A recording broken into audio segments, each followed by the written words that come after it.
इस वीडियो में हम coefficient of variation CV, variance और चार्लियर्स चेक के बारे में अध्ययन करेंगे।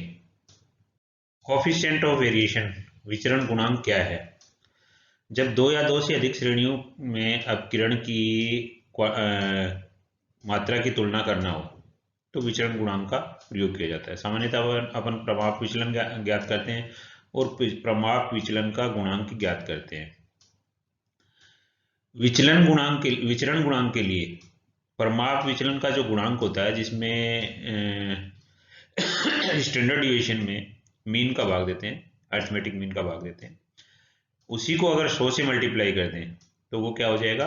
कोएफिशिएंट ऑफ वेरिएशन हो जाएगा। तो फॉर्मूले के रूप में coefficient of variation standard deviation upon x bar, standard deviation upon x bar into 100, यानी कि प्रतिशत में व्यक्त होता है।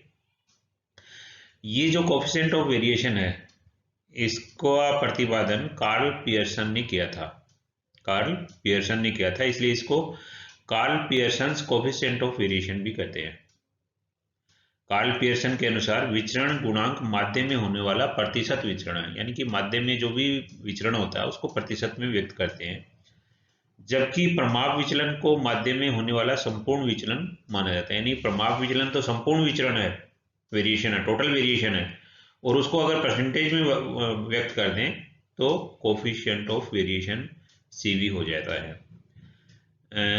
कोएफिशिएंट ऑफ वेरिएशन का सामान्यतः दो समूहों की वेरिएबिलिटी, होमोजीनियटी, स्टेबिलिटी और कंसिस्टेंसी, यानी अस्थिरता, सजातीयता, स्थिरता या संगति की तुलना करने के लिए किया जाता है।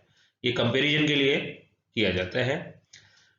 जिस श्रेणी का विचरण गुणांक कम होता है उस श्रेणी में वो अधिक स्थिर होती है, यानी कि जहां वेरिएशन कम होगा उस सीरीज को स्थिर मानते हैं, संगत मानते हैं, स्टेबल मानते हैं।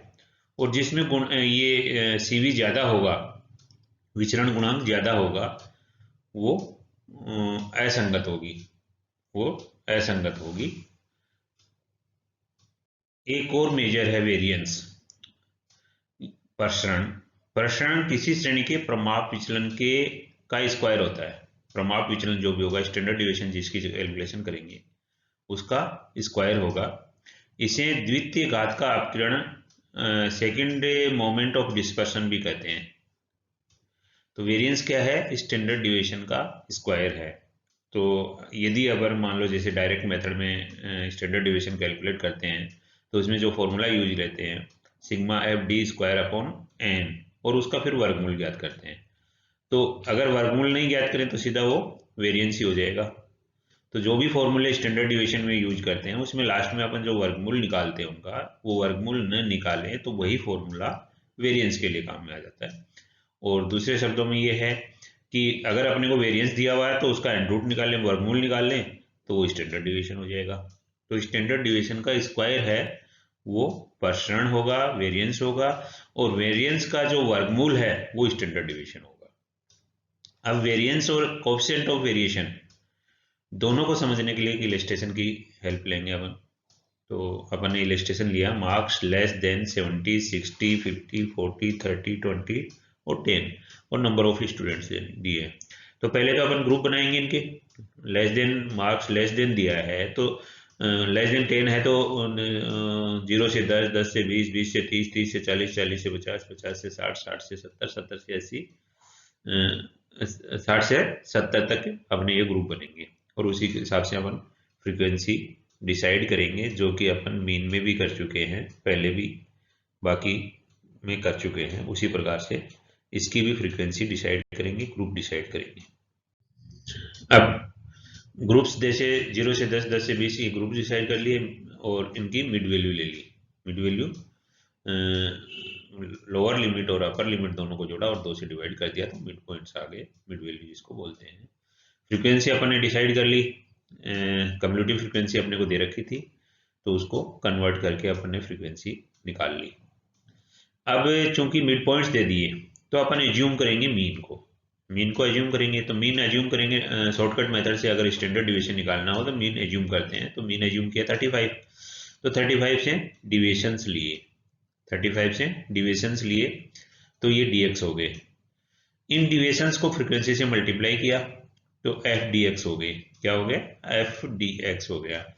और फिर दोबारा dx से मल्टीप्लाई किया तो एफ डी स्क्वायर एक्स हो गया। तो ये कैलकुलेशन अपन ने कर ली। सबसे पहले क्या किया अपन ने? ग्रुप बनाए, फ्रीक्वेंसी डिसाइड की, मिड वैल्यू निकाली। मिड वैल्यू निकालने के बाद dx एज्यूम किया, मीन को 35 एज्यूम किया और उससे डिविएशंस लिए। डिविएशंस के साथ में अपन ने आई का और प्रयोग किया। क्लास इंटरवल 10 का है तो डिविएशंस जो भी आए उनमें 10 का भाग दिया साथ में, और फिर एफ डी एक्स निकाला और एफ डी एक्स को डी एक्स से मल्टीप्लाई करके एफ डी स्क्वायर एक्स निकाला। अब एक्स बार यानी कि मीन और स्टैंडर्ड डिविएशन की कैलकुलेशन करेंगे। तो एक्स मीन जो अपने को कैलकुलेट करना है तो A plus sigma F D X upon N into I, क्योंकि अपन ने क्लास इंटरवल का से डिवाइड किया है डिविएशंस को, इसलिए आई से मल्टीप्लाई करना पड़ेगा यहाँ।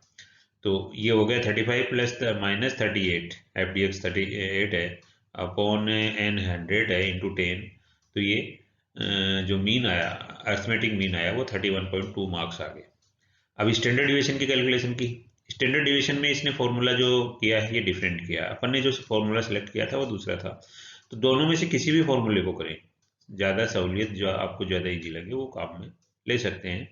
तो फॉर्मूला लगाने के बाद जो स्टैंडर्ड डिविएशन आ रहा है वो कितना आ रहा है? 15.54। उसकी कैलकुलेशन कर ली। जो भी फॉर्मूला आप यूज करेंगे, जो भी आपने सिलेक्ट किया था उसको यूज करिए, वैल्यूज रखिए और स्टैंडर्ड डिविएशन की कैलकुलेशन करिए तो 15.54 मार्क्स आ जाएंगे। अब अपने को निकालना है जो सीवी निकालना है, चूंकि अपन सीवी को समझ रहे हैं। तो सीवी में क्या फॉर्मूला था? Standard deviation upon x bar into 100। अपन ने एक्स बार निकाल लिया था, स्टैंडर्ड डिविएशन भी निकाल लिया। तो स्टैंडर्ड डिविएशन आया 15.54, भाग दिया एक्स बार का अर्थमेटिक मीन का 31.2 इंटू 100 तो 49.81 आ गया। 49.81 सीवी आ गया। परसेंटेज में आया है ये 49.81%। अब यदि अपने पास किसी दूसरी सीरीज और होती है उसका भी सीवी होता है तो अपन दोनों को कंपेयर कर सकते थे कि कौन सी ज्यादा वेरिएबल है, कौन सी कम वो है, विचरण किस में ज्यादा है किस में कम है। जिसकी परसेंटेज ज्यादा आएगी उसमें ज्यादा विचरण माना जाएगा। तो सीवी का जो मेन पर्पज है वो तुलना करना ही होता है। तो इसलिए वहां अपन दूसरी सीरीज होती है तो वहां तुलना करके बता सकते थे कि कौन सी सीरीज में ज्यादा वेरिएशन है। जिसका सीवी ज्यादा है उसमें वेरिएशन ज्यादा है, जिसका सीवी कम है उसमें वेरिएशन कम है, यानी कि वो स्थिर है। वेरिएंस निकालने के लिए चूंकि स्टैंडर्ड डिविएशन का स्क्वायर होता है और स्टैंडर्ड डिविएशन अपना 15.54 है तो 15.54 का स्क्वायर किया तो वेरिएंस इसमें आ गया 241.49 मार्क्स।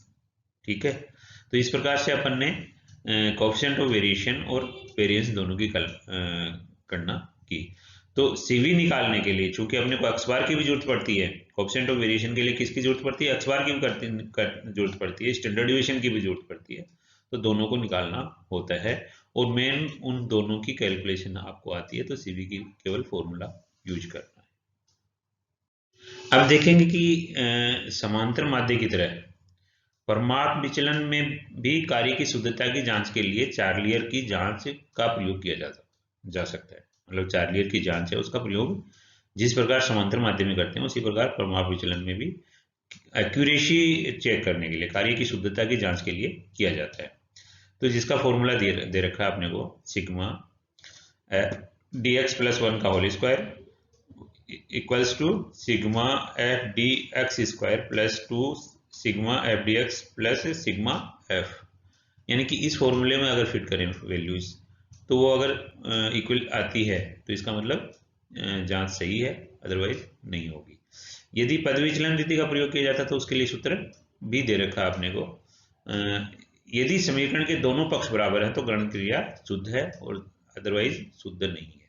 इसको इलस्ट्रेशन की सहायता से अपन समझते हैं। इसको भी परमाप विचलन की गणना कीजिए और चार्लियर की शुद्धता की जांच के लिए का प्रयोग करना है अपने को। तो सबसे पहले चूंकि स्टैंडर्ड डिविएशन की कैलकुलेशन करनी पड़ेगी तो वही एक इलस्ट्रेशन लिया आपने 0 से 10, 10 से 20, 20 से 30, 30 से 40, 40 से 50 और frequency number of workers frequency के रूप में ले लिए। मिड वैल्यू निकाली हर ग्रुप की तो अपर लिमिट और लोअर लिमिट दोनों को जोड़ा, 2 से डिवाइड किया तो मिड वैल्यूज आ गई। फ्रीक्वेंसी से एज्यूम मीन माना था 25 और dx कैलकुलेट कर लिए। dx में यहाँ आई भी मान सकते थे पर अपन ने आई नहीं लिया है, आई मान के 10 करके और उनको उससे डिवाइड कर सकते थे। अपन कोई नहीं, जो भी अपन ने किया इसमें, तो एफ डी एक्स ले लिया, एफ डी स्क्वायर एक्स ले लिया, और एक जो चार्लियर्स चेक के लिए अपने को जरूरत होती है एफ डी एक्स प्लस 1 का स्क्वायर। एफ डी एक्स जो आता है उसमें एक जोड़ के और उसका स्क्वायर कर लेते हैं। तो ये अपने पास आया, उसकी गणना की तो अपन ने टोटल 3305 आ गया। अब देखिए इसमें स्टैंडर्ड डिवीजन के कैलकुलेशन के लिए अपन ने फॉर्मूला यूज किया, और फॉर्मूला अप्लाई करने के बाद वैल्यूज जो पुट की फॉर्मूले में, तो स्टैंडर्ड डिवीजन अपना 11.2 आ गया। ठीक है, अब स्टैंडर्ड डिवीजन की 11.2 आ गया। अब अपन चार्लियर की एक्यूरेसी चेक करेंगे चार्लियर से।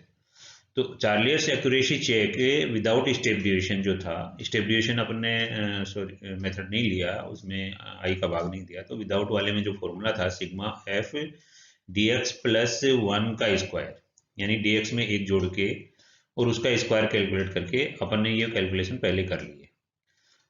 जो लास्ट कॉलम था उस टेबल में, उसमें यही कैलकुलेशन थी, dx थी, उसमें एक जोड़ा और उसका स्क्वायर किया, फिर सिग्मा कर लिया, जो कि अपना 3305 आ गया था।